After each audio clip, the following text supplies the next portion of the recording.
Hey, what's up, guys? Showtime from Showtime Shred Fitness over here.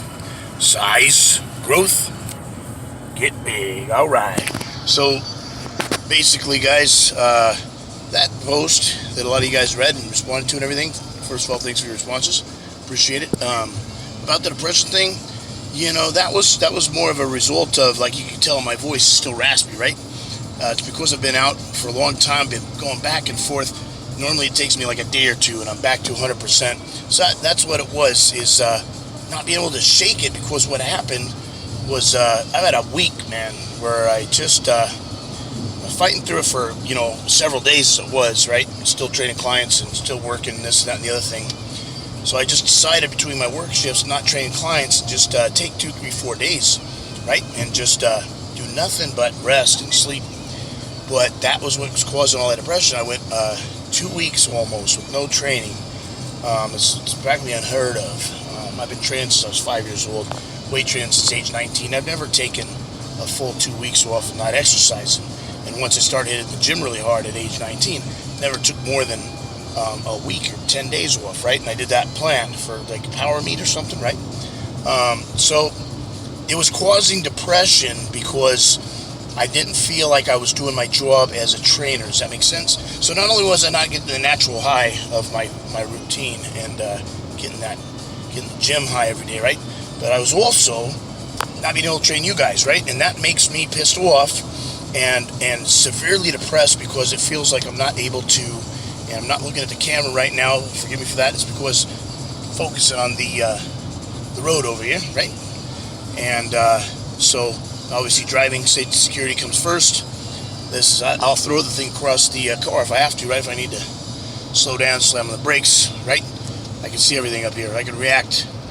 I'm doing this subconsciously.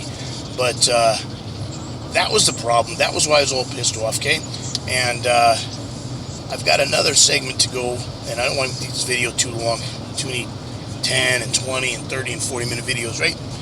And when most people, they're going to shut it off in 2 to 5 minutes if they're very attentive.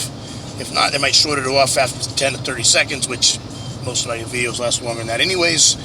But it doesn't matter, right? It just pisses me off that I'm not able to give 100% to the people who are trying to better themselves and every day get into shape. And I'm just going, fuck, man, what's this all about? I'm not doing my job. These guys, the scouts, are not gonna get the gains they need, and it's gonna be my fault. And that was where I was going with that. So it wasn't a pity party on, hey, look at me, I'm fucking feel sorry for you because I'm fucking depressed. Not that kind of a thing, right? It's because I was pissed off because I wasn't able to do what I was supposed to do, right? And everybody's got their own agenda, their own standard, their own goals, and sometimes you put yourself on a plan, a goal where your expectations are up here, right? Which is good. You want to set your goals too high and miss, rather than set them too low and hit. I agree with that. But at the same time, it causes some kind of a self-esteem issue, right? If your goals are way up here and you're fucking way down here on them, even if they're up where some people think they are, right? So I start to get really gloom and doom in that area, right? So if I'm not training clients very well and I'm several days out, it gives me too long to mind fuck my own self, right? To fuck my own brain. And I know that sounds weird, but I can do that in a good way or a bad way, right? I can compound my thoughts, and part of it's all the voices that I gotta decipher through every day, right? Decipher what's real from not real in all of this, and which is pretty easy to do, right? Somebody standing or sitting right in front of you, it's their voice, it's a real voice, right? Somebody's talking to you and there's nobody around, it's probably not a real voice, right? But it does exist. It's in your head. It's there for a reason, right? It's demonic, or it's angelic, or it is what it is. It's some type of a supernatural gift or curse or whatever you want to call it. You just need to know which voice to listen to and which to avoid. So the negative voices will get in there sometimes, right? And they'll be going, you haven't contributed enough, you haven't helped enough people, You know, if you're not able to work for more than a week or two, your family's out on the street, and these types of things, they can destroy you spiritually and mentally if you let it, right? And if you're one of these people that, and it's not a weak thing always, you know, it's sometimes because you expect so much more of yourself than anyone else can expect of you, and they're like, oh, baby, and a crybaby, and this and that, and that's not that, right? It's expecting up here and nothing less. And so when you get less, you're like, fuck, let's just end it all, right? Just give me the fucking gun and let's just blow it through the ceiling, right? And call her good. And you don't want to do that. It's throwing in the towel too early. But when you feel like you're here to help people and you don't feel like you are stepping up to the calling, you're going, all right, if I die tomorrow, what has changed? And if you go, fuck, nothing, my existence means nothing. I haven't changed anything. I haven't helped anybody along, at least not enough in the long term to really make a difference, right? I haven't set enough ripples even, because ripple effect, you do a couple little things and they can explode to massive things, right? With the pay it forward principle. And I'm all for that, and gifting things and all of that. But there's times where you feel like your contributions aren't enough and your time is not enough, and your contribution of whatever that is, coaching, teaching, financial, whatever you put forward to try to help people and change the world in a better way, if you fail in that area, and you got to be careful with this, right? Because sometimes you're doing very good things and you think you've done nothing, right? And maybe the only reason somebody else is alive is because, you know, you did one thing that inspired them and you don't even fucking know about it, right? It might not even be the things you're intentionally trying to help with. You might have helped in a way you didn't even know you helped them, okay? And they're here still because of you. So that already makes your life at least worth living, because at least you've evened it out, right? You've evened the playing field. You've saved a life by being here. So that's a good thing, right? And if you've done that with several people, you might think you've done it with zero, and you might have saved 5 or 10 people's lives, not even known it, right? You improved their health, fitness, or you gave them one little, maybe you paid off one little bill or debt for them that they were about to call it quits because they have financial trouble, and that gave them just enough to move on and keep trying, fight one more day, and all of a sudden, boom, promotion or lottery or fucking whatever the fuck, right? And they end up turning things around. Usually it's not the lottery, right? Because especially if they don't have the root system already and they get the fruit before the root, usually they're just going to piss it all away, right? Because they fucked it off because they don't know what to do with money anyways. That's why they never had it, because they didn't know the purpose of abundance and investment and savings and this, that, and the other thing, and living within their means.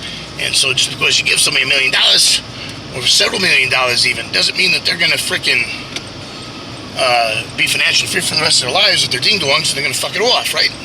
And that could lead to even more depression, because now they had something to turn their lives around, and then they blew it, okay? Because they didn't have the root system. So be careful with that. And sometimes just being too nice of a guy or too nice of a gal, right? Try to help too many people, thinking you got an endless supply of money. That's why I go the 25-25-25 principle, which is 25% to bills and playing around with and everything else, everything you live on, 25% when you're that well off. And then the other 75%, and just like I said, this is when you're making real big bank, right? When you made all your bills and then some, right? So you cover your bills, you still got a shitload extra. So, man, till your next money comes in, guess what? You're living off the 25%. If that fucks up, you got to wait until your investments kick in, or there's a major emergency, or you don't touch it, which is 25% just to savings, right? Preferably in a high interest, low risk account, but any type of a savings account, 25%, that's there for a rainy day. You don't fucking touch that shit. 25% to investment and 25% giving. So you 25% you give away, right? And you'll live happy for the rest of your life that way. And that way, when people hit you up for money because they need it, or they're just fucking con artists, and they just know how to get it out of you, and when they don't need it, which very few people. Usually, even when people are fraudulently getting funds, a lot of times it is when they really need the money, but they're getting it in the wrong way. So I'm okay with giving the money away, and if you actually give it to the wrong person and they're completely fraudulent. They're already multimillionaires or whatever else. Don't blame yourself for that. That's just, it is what it is. It's just the type of person they are. That's gonna come back through karma or whatever it is, religion, whatever you call it. It's gonna come back and bite them in the ass one way or the other. And if it does or doesn't, that's on them. That's not on you. Okay, it's not. It's the fact that you stepped forward and said, you know what, I'm going to help this person because they need it. And if they lied to you, then that's on them. And if you find out about it, just don't help that person again, especially if they didn't need it in the first place. So the other way, and the other thing, you got people that really, really need it, and you just can't. If you've already given your 25% out, even if you're a multimillionaire, that's your 25%. Even if you're a millionaire, people can run you into the ground. And a lot of people don't give enough because they don't think they can, but they don't budget it like that. They don't do the 25% principle, so the max they can give out is 10%, if that, right? So in your investments, your 25% that you put into investment is your other 25%, whether it be real estate, whether it be a business, whether it be multiple businesses, artwork, you know, depending on how much funds you have and how much you want to go into it and how high or low risk. And but you only use 25% of your money for that. That's it. If it costs more money than 25%, don't do it. You know, and then you know, unless you're using OPM, but you really know what you're doing because it's something you've conquered before. You already know what you. Especially it's a fucking lottery thing, right? And you fucking have these millions of dollars. Don't fuck it off on something you don't know what the fuck you're doing. Invest 100% of your money and it go boom.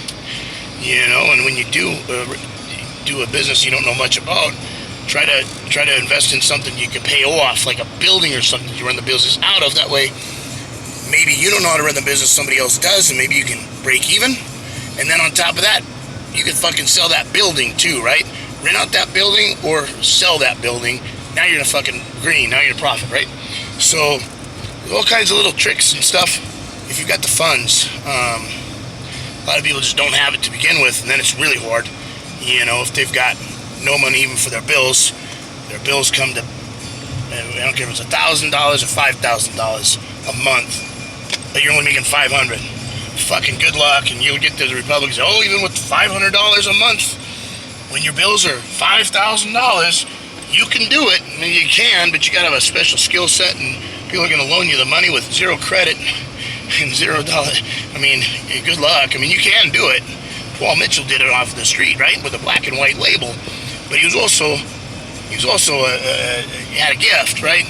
And so that's the thing. Some people are half brain dead, no business sense. They don't have somebody to model after, take them under their wing, and they're penniless. You can do it, man. Dude can fucking hardly put on his fucking underwear in the morning. Don't fucking tell him he's gonna be a multi-millionaire, you know.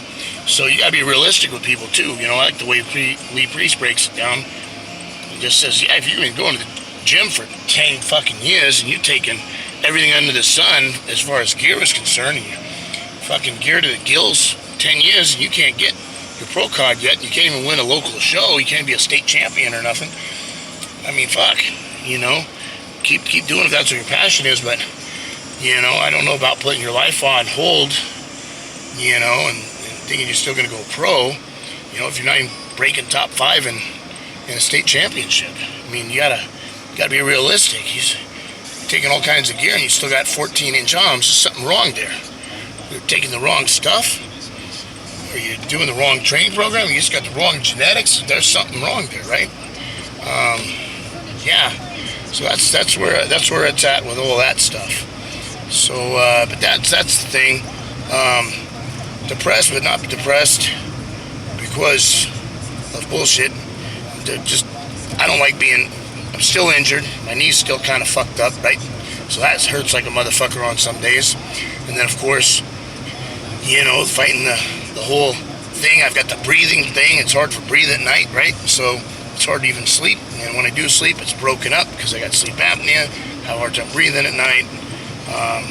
Sleeping through my damn rehab sessions. That's not helping. So there's just a bunch of internal conflict. I got to get the time management down. I got to get my health problems under control, okay? And once that kind of stuff happens, it's going to be a night and day difference, and that's the main thing, right? And so, you know, I'm kind of bad. I took a leave of absence. That's kind of what caused the depression with Jack's post too. I was gone for a long time. I'm back in town. I don't know if it's going to be for a couple of days. If Jack's health is really improving, and my workouts continue to get better and things like that, then Showtime's going to continue to stick around. That should do something positive for Jack's mental health improvement as well. So that'll definitely help. Not feeling superhuman and stuff is not, when you're used to it and having to feel human and have these types of things that normal human beings have to go through, like illnesses that last more than 24-hour period and stuff that people who are superhuman are not used to. It causes some issues sometimes, right? So it get a little bit of the psyche there, and some people won't understand it because some people are having health problems throughout their lives, or if they are healthy most of the time, sometimes they still have those issues where 2-3 weeks out of the year they might be laid up with injury or illness or both, right? So they're going, what the fuck is this guy's problem, right? And it's that way with anything. It's like a fucking rich guy, right? Lucky Sperm Club. Say all of a sudden, man, mom and dad, they wouldn't give me my $10,000 this month. I don't know what I'm gonna do. I gotta stay at home all month. I can't even go on vacation this month. It's like, really? You gotta go on vacation weekly or monthly, right? There's some people that are privileged enough for that. So, people who are financially inferior like myself, we're not gonna understand that too well, right? Fucking baby, right? You fucking baby, you're complaining because you can't go on a trip to Hawaii this month. Oh, boo-hoo, right? You're a very unprivileged person. You got a tough life, right? Whereas most people, they go to Hawaii once a year, sometimes once a decade, right? They're all stoked, right? Even a trip to Vegas for some people is exciting, right? And so you got to kind of look at that a little bit. And even people, in my shoes who are superhuman half the time, right? You got to kind of take things into perspective. No matter how bad things are, it can be worse, right? Normally when somebody looks at the glass, it's half full, quarter full. I see that motherfucker more than half full. I see it full. I see it overflowing at times, right? I speak things into existence. And the last few days have been scary, where it's been like I've been looking at that fucking thing to be 3/4 full. I'd be like, man, there ain't no water in there, right? It's fucking empty, right? What the fuck am I doing here, right? What a flip, right? So you got to be careful and bring yourself back into that waterline, that nice, healthy waterline. Overconfidence can be bad, but underconfidence can be incredibly scary, right? Especially if it's full-blown depression. Because people have a bad day. I've had people that have had a bad day, and they decide to take their life, and they're here one day gone the next. What the fuck happened to so-and-so? Committed suicide. What the fuck for? Is it fine the other day, right? I was talking to him, right? So, be careful with that shit, right? And there's so many times, a lot of people who are thinking about, harming themselves or whatever. They go, one more fucking day, and guess what? Boop, makes all the difference. It's a 180 in their attitude, the way they feel, and all this other stuff. They decide not to do it, and then look back and go, wow, what was I thinking, right? I had a lot to live for. What was I thinking about that? So, all right, guys, it's been Showtime with Showtime Shred Fitness over here. Size, growth, get big. All right.